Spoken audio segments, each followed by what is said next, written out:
রোববার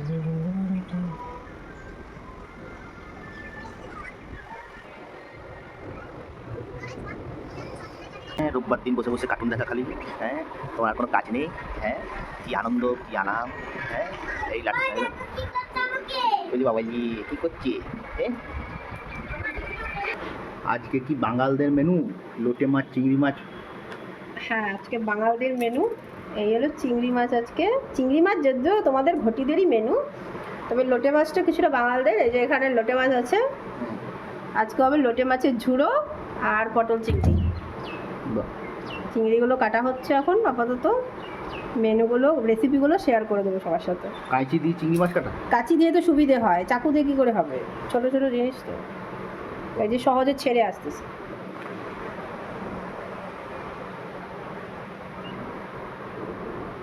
এভাবে মাথাটা কেটে দিয়ে এই যে ওপরের যে খোলাটা আছে, এই খোলাটাতে একটা কাট লাগালেই ভেতরের যে মাছটা বেরিয়ে আসে।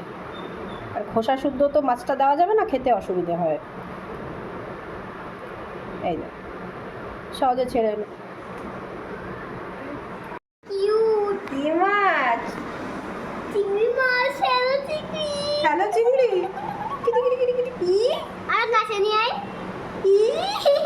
চিংড়িটা কি তোমার ফ্রেন্ড? হ্যাঁ। কেমন মাছটা? কেমন মাছটা?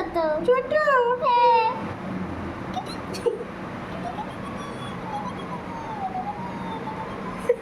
ভয় পায় না, দেখে হাত থেকে পড়বে। এদিকে এদিকে এদিকে হাতটা ধুয়ে নেবে। হ্যাঁ,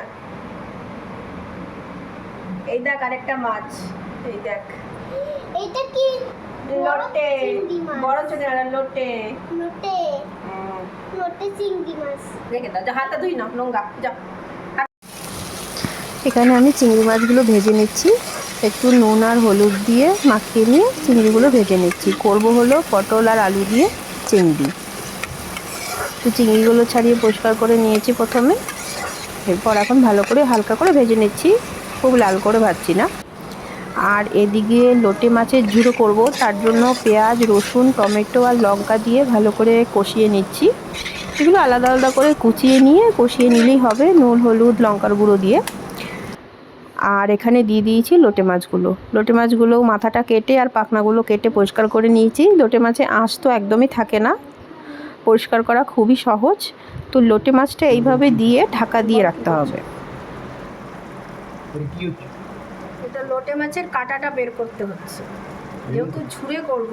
হ্যাঁ, এইভাবেই বের করতে হয়, নাহলে আমি যদি এটা আগে নাড়িয়ে দিই তাহলে কী হবে বলো তো, এই যে কাঁটাগুলো, এই কাঁটাগুলো সব ইয়ের মধ্যে মিশিয়ে যাবে। আর যখনই খাবে পুরো কাঁটাটা মুখে আসবে। এটা বের করা খুব সহজ, কারণ মাছটা এত নরম, একটু কাঁটা দিয়ে এমনি করলেই এই যে ভেতরের এই কাঁটাটা পুরো বেরিয়ে আসে। এই মাছটা তখন এই চারপাশ থেকে ছাড়িয়ে ছাড়িয়ে দিয়ে, হ্যাঁ ভেঙেই তো যাবে, ঝুড়ো মানে তো ভাঙবেই। এই দেখো কাঁটাটা, বুঝলি, এই কাঁটাগুলো ফেলে দিতে হয়, নাহলে এগুলো খাওয়ার সময় মুখে পড়বে। ভালো করে লোটে মাছ থেকে আমার কাঁটাগুলো বের করা হয়ে গেছে। মাছের কাঁটা কীভাবে বের করতে হয় আমি দেখিয়ে দিয়েছি, ভীষণই সহজ একটা পদ্ধতি। আর এরপরে মাছটা আমি ভালো মতো খুন্তি দিয়ে ভেঙে ভেঙে নিয়ে ভালো করে মিশিয়ে দিয়েছি, আর শুকনো শুকনো করে একদম ভেজে নিচ্ছি। যারা একটু ঝোল ঝোল খেতে চাও বা একটু রসা করে খেতে চাও, তারা এই স্টেজে তুলে নিতে পারো, বাট আমি আরেকটু ভাজবো, ভেজে একদমই ভালো মতো শুকনো করে নামিয়ে নেব। আর এদিকে আমি ভেজে নিচ্ছি চিংড়ি মাছের জন্য আলু পটলটা ভালো করে তেলে ভালো করে ভেজে নিয়ে তার মধ্যে আমি একটু পেঁয়াজ দিয়েই করব। তো আমার রান্না মোটামুটি কমপ্লিট। এখানে আছে করলা ভাজা, লেবু, এটা হলো লোটে মাছের ঝুড়ো, তার সাথে সাদা ভাত, এটা হলো আলু পটল চিংড়ি, আর এটা এখানে করেছি টমেটোর চাটনি। তো এই হলো আজকে আমাদের সানডে লাঞ্চ। কার কার লোটে মাছের ঝুড়ো খেতে ভালো লাগে অবশ্যই কমেন্ট করে জানিও। Thank you.